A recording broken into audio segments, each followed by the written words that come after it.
madiwatariri nyaya iri pano inosuwisa, asi isusu basa redu nderekudzibvundunura nekubhebhenura namaziso. Muri kuziva here nyaya dzevhuzupati? Kuri kufa vana, kwete kufa nekudhakwa, kufa chaiko kupota gomo, kunovigwa kumakuva nekuti anenge adhakwa zvisisasumudzwe nemuviri wake. Mwana apedzisira kutaura ataura zvekunzi nekuti kune maslay queen zvinorwadza mwoyo yedu sevatariri vevana kuti mazwi iwaya anokunanzvai, anokuba slay queen zvinongoreva chigunduru. Chigunduru rengenya remvemve. Handiti mvemve chinhu chakabvaruka kudhara.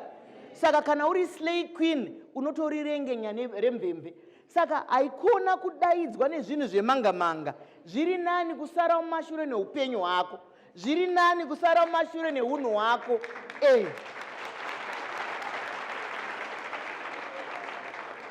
Ndiri kuuya kwauri. Zvine pazvinonobata vanaka. Hakusi kungoita bonde chete kauko. Vanopedzisira vaita sei ikoko?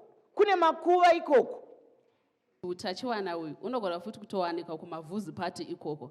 Saka aya ndezvimwe zvinongobuda kana vana kana mayoung people vakaenda kumavhuzipati. Onyasi kuchoyi kuti amavhuzipati aqalisa ngakhathesi, aqalisa kudala. Kudala sababehambe ezindlini kufike kwenzakala ezindlini. But khathesi sibona kusenzakala kumakhombi. Even young people bahambe besiyabhadala izindlu ukuthi benze amavhuzipati. Thina njengabantu abaphakathi kwe-community, abazali, abantu abahlala labantwana, nxa uthatha umntwana umfaka phakathi kwekhombi siyamchaya kuvhuzipati sithini ngakho? Zvinorwadza izvi handiti? Zvinorwadza kuti kune vamwewo vanotoendesa mwana kuti ari kuenda kuvhuzipati. Munei muchiti vhuzipati iri kunodzidzwa degree ripiko?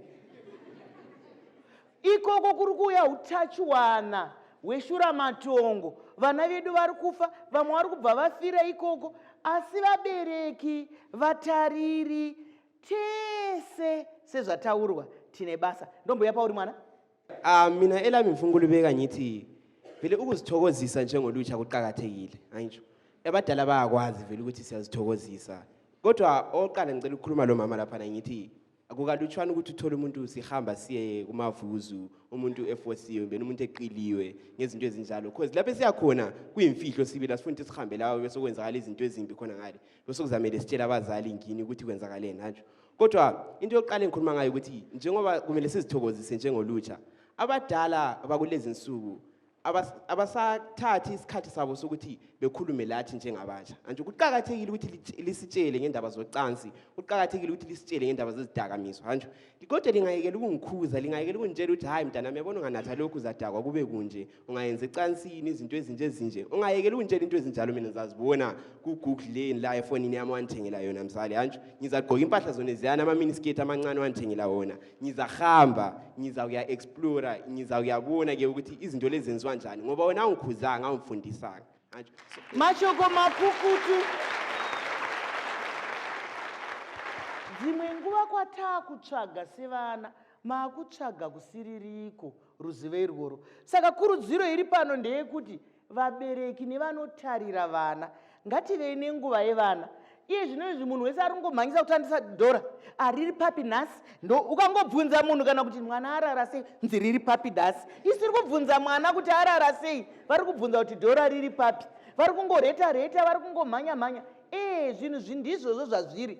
Asi vana kavo, tarasa vana, vari kutofa, vana vari kubata utachiwana, vana vari kuita sei. Ngatiwanei nguva nevana vanoshanda mabasa. Siyaiwo mamwe mabasa ikokoko. Honai vana vedu vakuenda kuvhuzu, havana kutandarana. Baba naamai vakauya, amai vari paseri pechilaptop chavo, baba vari paseri pechilaptop chavo, kana vachidzidzisa vamwe vari kumaka mabhuku, vamwe vari kudi, vakapedza. Ko vana vanani? Ndombouya kwauri. Amavhuzu siyavuma sibili ukuthi awanganga. Kodwa thina njengelitsha njengoba ubhuti ebetshilo ukuthi isikhathi sokuthi sizithokozise siqhakathekile. And so we depend on ukuthi siyazithokozisa. Imi muruda kufara kwenyu kuri kudhakwa here nebonde. Handiti kutsvaga zvinokufadzai. Saka ndoda kunzwa kuti zvinokuthokozai chii. Ndo zvamuri kutaura nditi imimi muri kundiudza kuti muri kutsvaga zvinokufadzai. saka ndiri kutika imimi generation yenyu kudhakwa here nebonde ndokufara kwenyu. Okay. Ndiri kukubvunza mubvunzo kuti zvinokufadzai chii, nekuti nyaya dziri kubva kumazera enyu ndezvekuti tiri kutsvaga zvinotifadza, tiri kutsvaga kokufara. Kana imimi mukati mufaro munoona chii? Okay, so like as we sichitha isikhathi like 90% of our time sisesikolo sifunda. So ukuthi size sizithokozise sabe sifuna ukuthi nxe sidlale ama games etown. Then lokho kokubuya kwezidakamizwa kuzabe kubuye labantu ababe like besingaba invitanga. Like bese bebuya lezi dakamizwa zona lezi. Bese influencer ukuthi sithathe izidakamizwa lezi.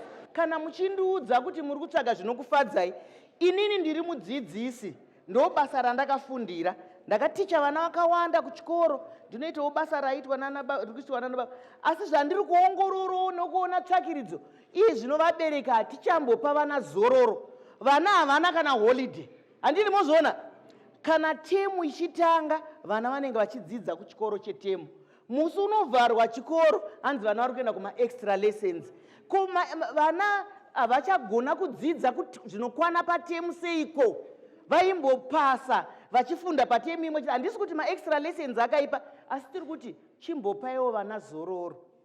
Kwete kuti Sunday to Sunday mwana akangobereka laptop, akangobereka ningisechelo. Taurako? Mina ngokubona kwami indaba yamavuzu iqalila ngathi ningamvumela nisebenzisa lithi identity, ukuthi umuntu wena ungabazazi ukuthi wena ungubani lokuthi ufuna kuba yini. Mbona ngathi i-peer pressure kade ikhulunywa ngumna wami lapha angeke iku-affecte kakhulu empilweni. Into eyenzakalayo ukuthi thina ama-youth abantwana abancane asizazi ukuthi thina singobani ukuthi sifuna kuba yikuyini. So uyathola ukuthi ungathola ubani esithi kule nto enje emnandi eyenzakalayo, even if engafuni ukuya kwenza because akazazi ukuthi ungubani, uyazithola sisiyenza into leyana. Good example, mina ngike ngahlala labazali and lapha ngihlala khona kuyoba lesikhathi sokuthi lapha kade sifunda khona bebesenza amavuzu bebesenza a lot of things, but mina because ngangikwazi ukuthi ngifisa ukuthi ngibe yikuyini and ngikhaya babengifundisile ukuthi into enje lenje imbi. So ngokusithi ngafika even kwezinye izindawo zokuthi ke kulezi zinto ezirong ngangikwazi ukuthi lokhu ku wrong. So I think personally ukuthi sizazi thina ukuthi sifunani and singobani and sifuna kuba yikuyini, singaqalela khonapho. I think ndizvozvo. Asi imimi kana muongororo dzenyu vanangu, I know kuti zvinorwadza izvi zvatiri kuita izvi. Zvinorwadza kana chirongwa chinechi chinorwadza.